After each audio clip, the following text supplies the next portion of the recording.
ಎಲ್ಲರಿಗೂ ನಮಸ್ಕಾರ. ನಾನು ವತ್ಸಲಾ ಶ್ರೀಶ. ನನ್ನ ಕತೆಗಳು ನಿಮಗೆ ಇಷ್ಟವಾಗುತ್ತಿದ್ದರೆ ಚಾನಲನ್ನು ಸಬ್ಸ್ಕ್ರೈಬ್ ಮಾಡಿ. ಕತೆಯ ಹೆಸರು ನಿರ್ಧಾರ. 16 ವರ್ಷಗಳ ಬಳಿಕ ಭೇಟಿಯಾದ ಶಮಂತ್ ಹಾಗೂ ಚಂದನಾ ನಡುವೆ ಮತ್ತೆ ಸ್ನೇಹ ಬೆಳೆಯಿತು.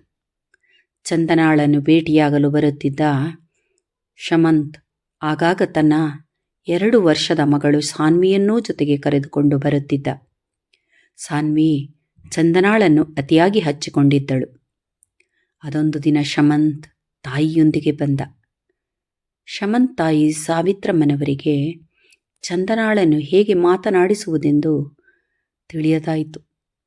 ಚಂದನಾ ಕಲ್ಲು ಬೊಂಬೆಯಂತೆ ನಿಂತಿದ್ದಳು. ಅವಳಿಗೆ ಅವರ ಮಾತನ್ನು ಕೇಳುವ ಯಾವುದೇ ರೀತಿಯ ಉತ್ಸಾಹ ಇಲ್ಲವೆಂಬುದು ಗೊತ್ತಾಗುತ್ತಿತ್ತು. ಸಾವಿತ್ರಮ್ಮನವರೇ ಮೌನ ಮುರಿದರು. ಚಂದನಾ, ಮಗನಿಗೆ ಬೇರೆ ಮದುವೆ ಮಾಡಿದೆ. ಆದರೆ ಎಂದೂ ಅವನು ಸುಖವಾಗಿರಲಿಲ್ಲ. ಮಗು ಸಾನ್ವಿ ಹುಟ್ಟಿದ ಕೂಡಲೇ ಅವಳ ತಾಯಿ ತೀರಿಕೊಂಡಳು. ಸಾನ್ವಿ ಕೂಡ ನಿನ್ನನ್ನು ಶಮಂತ್ ಜೊತೆ ಆಗಾಗ ಭೇಟಿಯಾಗಿ ಈಗ ತುಂಬ ಹಚ್ಚಿಕೊಂಡಿರುವುದು ತಿಳಿಯಿತು. ಮತ್ತೆ ನಮ್ಮ ಮನೆ ಬೆಳಕಾಗಿ ಬಂದು ಬಿಡು. ನಾನು ಬದಲಾಗಿರುವೆ. ಮಗನ ಸುಖವೇ ನನಗೆ ಮುಖ್ಯ ಎಂದಾಗ, ಅತ್ತೆ, ನನ್ನ ಜಾತಿ ಆವತ್ತು ಬಂಧು ಬಳಗದ ಮುಂದೆ ನಿಮ್ಮ ತಲೆ ತಗ್ಗುವಂತೆ ಮಾಡಿತು.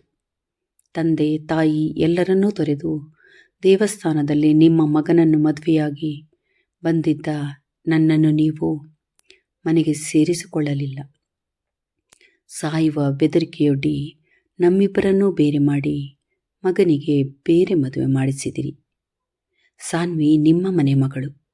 ಮುಂದೆ ಅವಳ ಮದುವೆಗೂ ನನ್ನ ಜಾತಿ ಅಡ್ಡ ಬರಬಹುದು. ಮಾತನಾಡಲೇಬೇಕಾದಲ್ಲಿ ಅಂದು ಗಂಡನಾಗಿ ಶಮಂತ್ ಮಾತನಾಡಲಿಲ್ಲ. ಪ್ರಾಣಕ್ಕಿಂತ ಹೆಚ್ಚಾಗಿ ಶಮಂತನನ್ನು ಪ್ರೀತಿಸಿ ಮದುವೆಯಾದ ನಾನು ಇಂದು ಅವನ ಬದುಕಿನಲ್ಲಿ ಸೋತು ನಿಂತಾಗ ಅವನು ಚಾಚಿದ ಸ್ನೇಹ ಹಸ್ತವನ್ನು ತಿರಸ್ಕರಿಸಲಾರೆ. ನಾನು ಅವನಿಗೆ ಎಂದೆಂದಿಗೂ ಒಳ್ಳೆಯ ಸ್ನೇಹಿತೆಯಾಗಿರುವೆ, ಆದರೆ ಮತ್ತೊಮ್ಮೆ ಬಾಳ ಸಂಗಾತಿಯಾಗಲಾರೆ ಎಂದು ಕಡ್ಡಿ ಮುರಿದಂತೆ ನುಡಿದಳು. ಶಮಂತ್ ಮೌನಿಯಾಗಿದ್ದ. ಅವನು ಅವಳೊಂದಿಗೆ ಆ ವಿಷಯದ ಬಗ್ಗೆ ಮಾತನಾಡುವ ಧೈರ್ಯ ಮಾಡಲಿಲ್ಲ. ಆಂಟಿ, ಬನ್ನಿ. ಕೈ ಹಿಡಿದೆಳೆಯುತ್ತಿದ್ದ ಸಾನ್ವಿಯನ್ನು ನೋಡಿದಳು. ತುಂಬಗೆನ್ನೆಯಲ್ಲಿದ್ದ ಗುಳಿ, ಕಣ್ಣು, ಮೂಗು, ಗುಂಗುರು ಕೂದಲು ಎಲ್ಲ ಶಮಂತ್ನಂತೆ ಅವನ ಪ್ರತಿರೂಪವಾಗಿದ್ದಳು ಸಾನ್ವಿ. ಸಾನ್ವಿಯನ್ನೆತ್ತಿಕೊಂಡು ಅವಳು ತೋರಿಸುತ್ತಿದ್ದ ಪಕ್ಷಿ ಇರುವ ಮರದ ಕಡೆ ನಡೆದಳು. ಹಿಂದಿನಿಂದ ಸಾವಿತ್ರಮ್ಮ, ಎಂದಾದರೂ ನಿನ್ನ ಮನಸ್ಸು ಬದಲಾಗಿ ನನ್ನ ಮಗನಿಗೆ ಸಂಗಾತಿಯಾಗಿ ಬರಬೇಕೆಂದೆನಿಸಿದರೆ ನಮ್ಮ ಮನೆಯ ಬಾಗಿಲು ಸದಾ ನಿನಗಾಗಿ ತೆರೆದಿರುತ್ತದೆ ಚಂದನಾ ಎಂದು ಹೇಳುವುದನ್ನು ಸಾವಿತ್ರಮ್ಮ ಮರೆಯಲಿಲ್ಲ. ಮಗನೆಡೆಗೆ ನೋಡಿದಾಗ, ನಿನ್ನ ಹಠದಿಂದಾಗಿ ಸುಂದರವಾಗಿರಬೇಕಾಗಿದ್ದ ನನ್ನ ಬದುಕು ಹಾಳಾಯಿತು ಎಂದು ಹೇಳಿದಂತಿತ್ತು ಶಮಂತ್ ನೋಟ. ಸಾವಿತ್ರಮ್ಮ ಮಗನ ದೃಷ್ಟಿ ಎದುರಿಸಲಾಗದೆ ತಲೆ ತಗ್ಗಿಸಿದರು.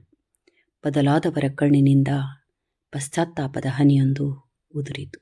ಧನ್ಯವಾದಗಳು.